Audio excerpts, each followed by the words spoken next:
Today I will be presenting on Alexandra Kollontai.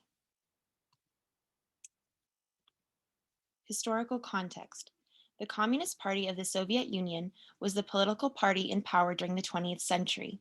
Before that, the ruling party was known as the Russian Social Democratic Labor Party. However, in 1903, the party split into two groups, the Menshevik and Bolshevik parties. In 1917, the CPSU gained full political control and enforced democratic centralism, an idea which combined democracy with a strict central government.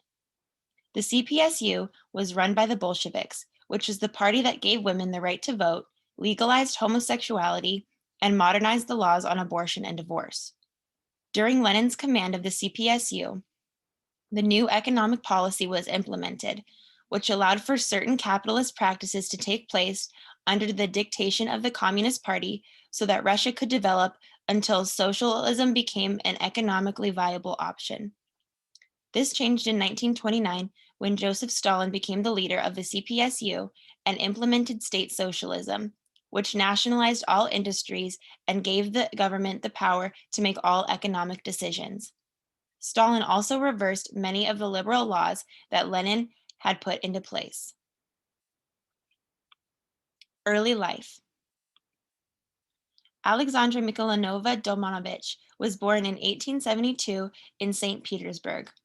Her father, General Mikhail Alexeyevich Domanovich, was a cavalry officer in the Russo-Turkish War.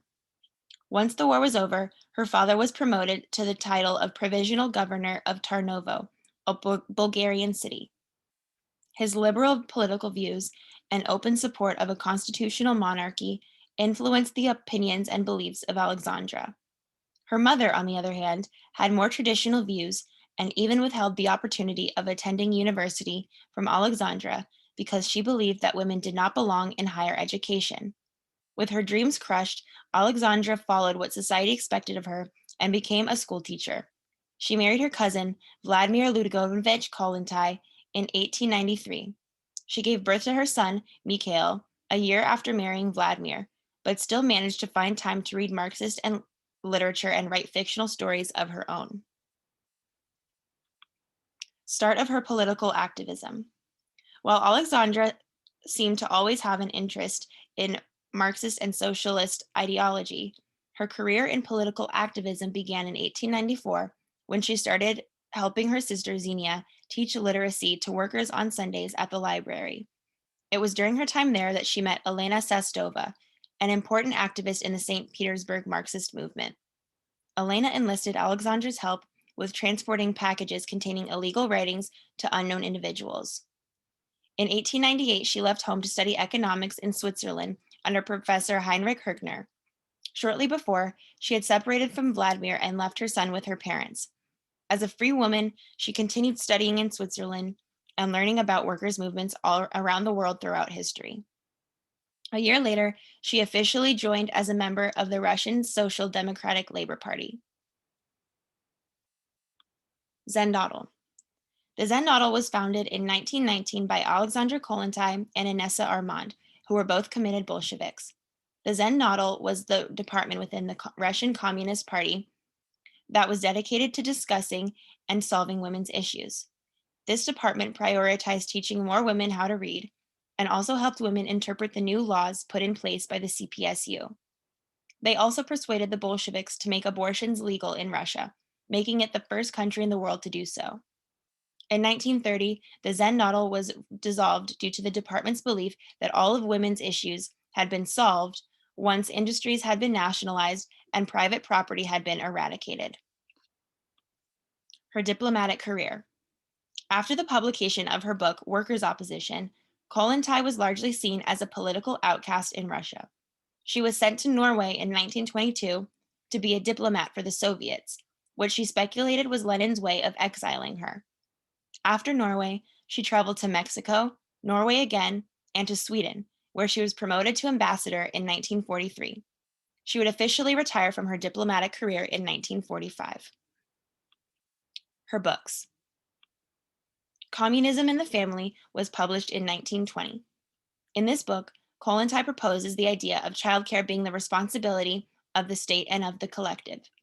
She argues that the role of women in society has changed greatly due to industrialization, and that women are now burdened with the expectation of being both a mother and a worker. She says that women are shackled and oppressed by these unfair expectations, and that women could lead much more fulfilling lives if the government set up childcare programs for working mothers. Playgrounds and schools dedicated to raising children in a communal setting were her ideas of ways that the government could step in to relieve working mothers. Kollontai's thoughts about marriage were also discussed in this text. She believed that because women became active members of the workforce and no longer needed to rely on a man for income, that marriage was no longer an economic proposition but one of love. The Workers' Opposition.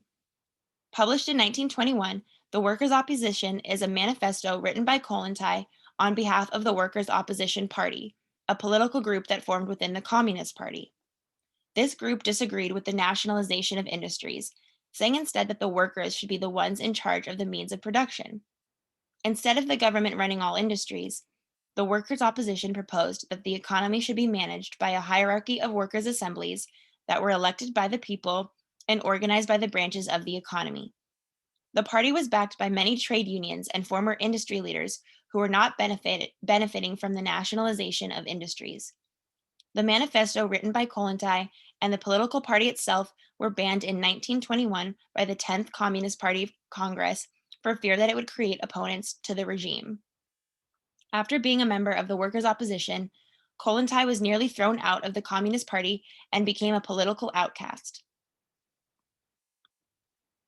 Red Love.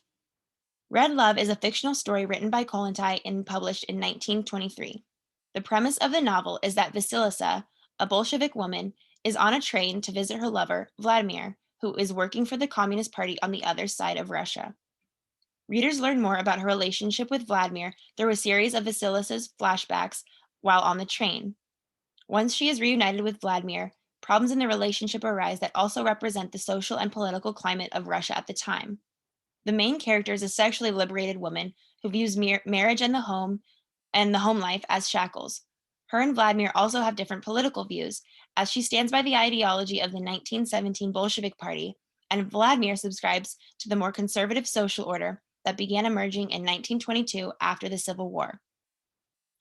The novel's universal themes about love, coupled with the poignant commentary on politics during Kollontai's time, make Red Love a book of lasting importance.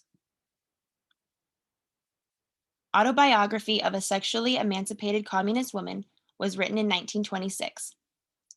Kollontai was writing this autobiography and aimed to make it an objective account of her accomplishments and life events. She prefaces the book by acknowledging how hard it is to write about herself because she cannot discuss her accomplishments and be modest at the same time. She decides to throw socially acceptable modesty out of the window for this book because she realizes that her accomplishments serve the public and, therefore, writing about them is not an act of narcissism.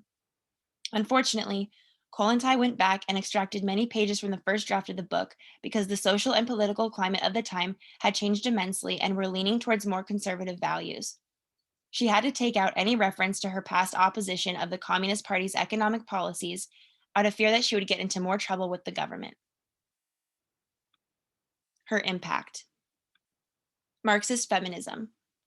Kollontai was a very public opposer of liberal feminism, which is the pursuit of gender equality through legal and political reform, because she believed that it was only for the bourgeois women and did not address the issues of working class women. Instead, Kollontai believed that the only way to fully achieve gender equality was through a completely new social and economic order. She also viewed traditional views of marriage and motherhood as oppressive symptoms of the patriarchy that could be eradicated through communal childcare programs. Kollontai was a major proponent of free love, which is the idea that the government should not be involved in personal affairs like marriage, adultery, or contraceptive practices. The hippie movements of the 60s and 70s. Kollontai's beliefs about free love resurfaced during the hippie movements in the 60s. Kollontai's views were expanded upon and modernized so that the term free love encompassed protecting the people's right to privacy regarding homosexuality, abortion, divorce, age of consent, and even sometimes prostitution. Not only did her writings and speeches inspire many of the philosophies behind the free love movement, But Kollontai and her ideas about sexual liberation also impacted modern feminism. Kollontai spoke about sex as being natural and instinctive, and she believed that the emphasis on chastity and purity was oppressing women. By today's standards, this seems less than revolutionary. But Kollontai's acknowledgement of sex as an act of love and not as reproduction greatly influenced the movement for birth control accessibility and legal abortions in the 60s and 70s. Death and accomplishments. Alexandra Kollontai died in Moscow in 1952, just weeks before her 80th birthday. Her legacy of being the first woman in history to become an official member of a governing cabinet, the first female member of the Bolshevik Central Committee, the third woman to serve in diplomacy, and the world's first female ambassador, has impacted social and feminist movements both past and present. Here are my sources. Thank you.